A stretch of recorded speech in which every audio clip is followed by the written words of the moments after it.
ఈ టెంపుల్ వచ్చేసి వెంకటేశ్వర స్వామి టెంపుల్ అండి. ఇందాక నేను చూపించిన టెంపుల్ నుంచి ఇది ఒక 2 మినిట్స్ పక్కనే ఉంటుందండి.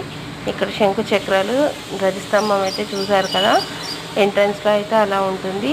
మెట్లు ఎక్కుతూ నేనైతే పైకి వెళ్తున్నానండి, మీకైతే టెంపుల్ చూపిద్దామని. పైకి ఎక్కాక వ్యూ అయితే ఇలా ఉంటుంది. ఇక్కడ వెంకటేశ్వర స్వామి, పద్మావతమ్మ, గోదాదేవి, మళ్ళీ సత్యనారాయణ స్వామి విగ్రహాలు ఉంటాయండి. మనం ఫోటోలో చూస్తాం కదా, వ్రతం చేసుకున్నప్పుడు ఫోటోలో ఎన్ని క్యారెక్టర్స్ ఉంటాయో అలా ఇలా విగ్రహాల పెట్టారు వాళ్ళు. ఇక్కడ వెంకటేశ్వర స్వామిని అయితే దర్శనం చేసుకున్నాను నేను. పద్మావతమ్మ, గోదాదేవి,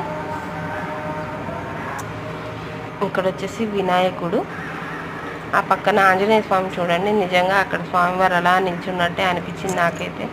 టెంపుల్కి వచ్చాకైతే చాలా ప్రశాంతంగా అనిపించింది.